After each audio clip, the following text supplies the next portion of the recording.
Hello everyone, welcome to Red Snapper. My name's MJ and this is Snap or Pass, where we look at the new cards coming to the game. And this week we've got Deafening Chord, a brand new Series 4 skill. It's 1 cost. On reveal, afflict an enemy character here that costs 3 or less with -1 power and remove its text. Sorry for the intrusion, I forgot to say when this card comes out. It's Thursday the 20th of November. I know it's a bit of a weird date, seems to be the first time that we've had a Series 4 pack release on a Thursday. That seems to be when it's coming out. In fact, I am actually going to slightly reposition the camera, even though you did see the lights behind me. I was sort of trying to get them. I've been lazy and not putting the background up. As you can probably hear, I'm actually still unwell. I am literally still unwell. It's been nearly a week that I've had it now. I'm very disappointed with that. I definitely want to be better, but yeah, I'm not. Anyway, in this video, we're going to talk about the deck's synergies. We'll have a fun time. It will be good. And yeah, I'll tell you everything I think about the card, which is pretty positive. You can skip to the section that you want using the chapters below, or if you're a true legend, you will simply stay until the end. Shout out again to the collage variant. This is from Creative House Pocket. This variant just looks incredibly cool. Yeah, let's move on to the mechanics, shall we? So, oh yeah, like I normally do a biography. This isn't anything from Marvel. I think this is just like cute flavour to tie in with Spider-Punk, the Season Pass card. As far as I'm aware, Deafening Chord is not like a signature move of his or anything like that. You literally can't find anything if you search like Deafening Chord Marvel. That was pretty much the extent of my research. Anyway, so the mechanics of the card. I think the decks that this card is going to fit into is bloody well all of them, but specifically control decks will certainly like it. A sort of cheaper way to access a similar ability to Red Guardian. The good cards archetype, almost like the Season Passler style deck. I think it's just going to fit naturally into there. Into club decks, because we have seen that cheap cost skills, creating those triggers on cards like Hope, like Angela, like less so Elsa to be fair, but Zombie Scarlet Witch, creating that trigger on them and then banishing themselves so they're not having space is fantastic. And so any like low cost skill is naturally going to fit into that style of deck. In fact, you might be more familiar with the terminology silky smooth around these parts, so we call it in the club, three good cards in a stack, and that's what you do with cards in this deck, isn't it? You stack them in the same location. I think it might work with a skill style deck as we continue to see more cheaper skills added to the game. I think Nicholas Scratch starts entering the conversation more. Galactus might like this card actually. You are not only afflicting negative power at your opponent's side, it's a cheap way to do it. It's actually the cheapest way in the game to afflict power, apart from like Silver Sable. But arguably that's sort of one turn delayed. And also they might not play it. So this is basically the cheapest way to cause affliction. And of course it's removing itself from that location. So Galactus with some goblins, and you know, if you've actually got extra energy, you can even do a final turn Deafening Chord into Galactus. That is something that you can actually do. And then maybe Affliction decks as well, though weirdly I'm not sure if it's necessarily the most clear-cut fit in an Affliction deck. But just about the card in general, it's just a bloody great card. It fits in so many decks, as we'll continue to discuss. It's a skill, so it banishes itself, and you usually won't play it on turn 1, so you have to hold on to it. So that's just a little bit of a consideration there. For things like Wiccan that want to play their 1-cost cards, that is something that you need to consider. Of course I have built a Wiccan deck with it because maybe I'm stupid, but we'll come on to that as well. So the pros. Takes the best aspect of Red Guardian and sticks it on a card which costs 2 less. Now, yes, obviously Red Guardian can hit any cost, including that all-important breakpoint line which Dracula fits into, for example, por favor, for so. Yeah, but this one can target smaller cards, can't it? And only does -1, and yeah, it's also sort of random between those. So, but it's still, you know, it's still in essence a Red Guardian-ish card. It will remain to be seen just how different they will feel though. And it can target powerful cards like Victoria Hand, Cerebro, Bullseye. You can add Merlin to this list as well. These are a lot of like meta-defining cards and deck-defining cards. The cons though, it's only -1 affliction, and it's not as targeted as Red Guardian. It could hit any 1, 2 or 3 cost card. So that is, you know, and they could have a card that maybe it's an on-reveal and they're not going to re-trigger it, and it's just a wasted card, right? And it's only 1 power at its floor. Yes, you're removing the text, but in the worst case scenario, you hit like an abomination or whatever, and all you're doing is removing 1 power from them. And it's taking up a whole slot in your deck, so a 1 cost to get 1 power benefit is obviously not good. But the counters to the card, Cosmo can actually just stop the card from triggering. Luke Cage can reverse that affliction that you may have caused. Now, the interesting thing with Luke Cage, of course, is that Deafening Chord can actually hit Luke Cage, so that might be an interesting one. Also, yeah, the order of Deafening Chord is interesting because afflict an enemy character here that costs 3 or less with -1 power and remove its text. I wonder if it's going to attempt to remove the power and then remove Luke Cage's text. Thus, he'll lose the -1 power, or he won't. Yeah, who knows. The synergies, however, include cards like Diamondback. I think Diamondback is a really cool one because Diamondback gives cards that are afflicted at that location like an additional -2.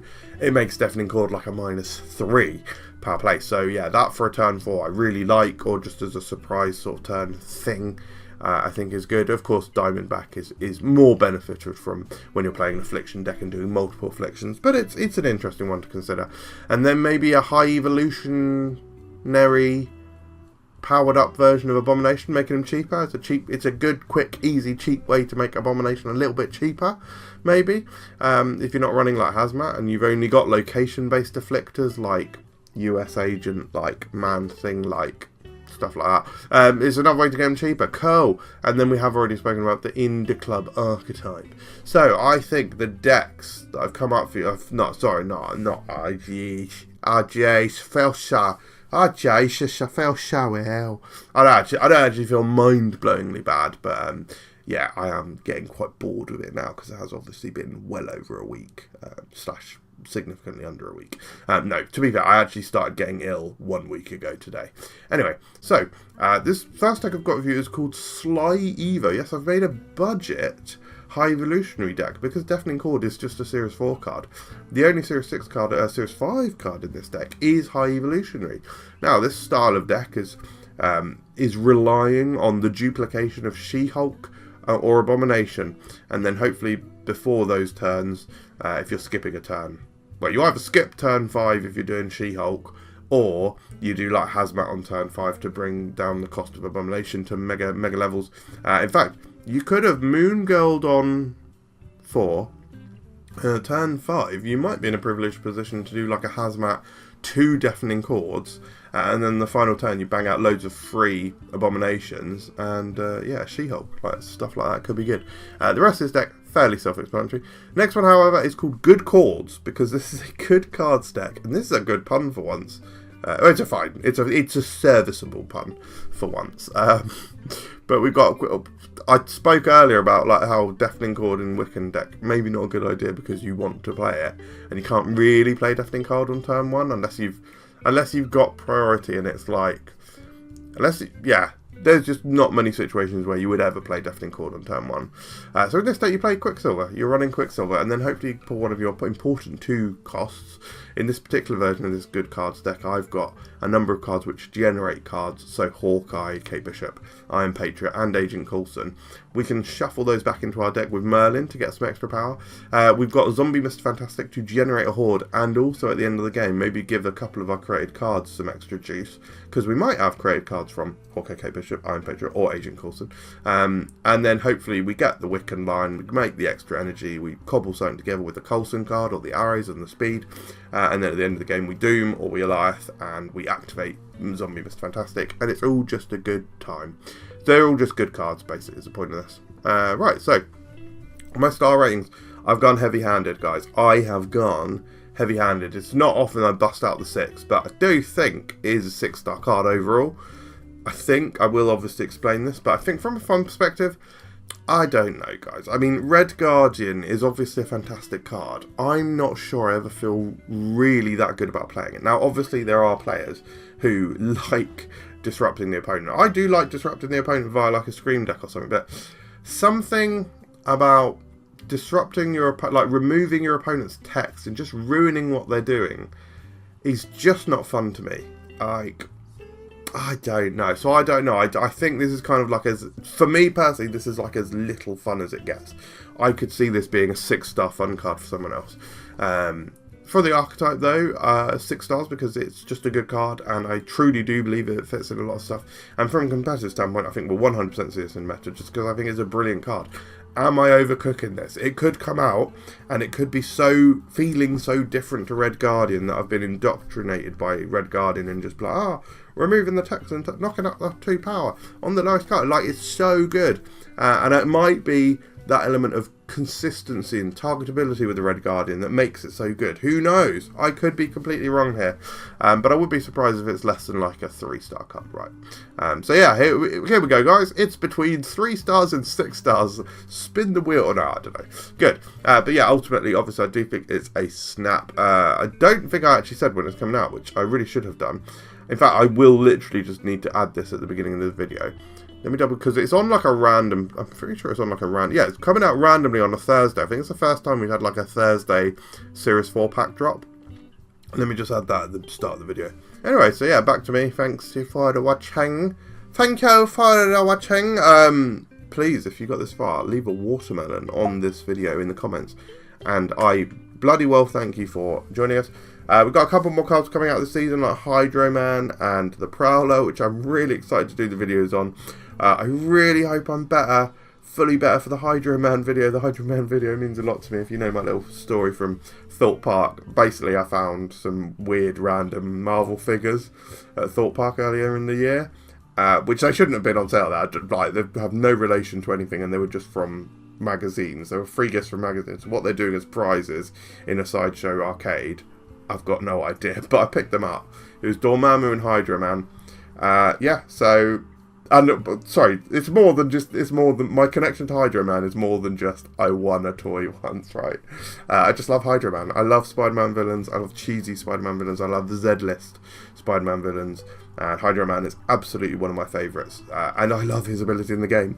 Whereas Deafening Chord is a do they say like kicking your opponent's sandcastle down? I'd never heard that phrase before, but I've heard like a few people mention it recently. So Deafening Chord is a kicking your opponent's sandcastles down. Hydro Man is helping them build them. That's more what I'm about, guys. Let's Lunar Snow it. Let's Hydro Man it. Let's let everyone do anything. So anyway, yeah, I hope I'm better, because yeah, I'd rather have a bit more banter. Yeah, though I've tried, of course. Anyway, thanks for watching. I'll see you next time. Cheers.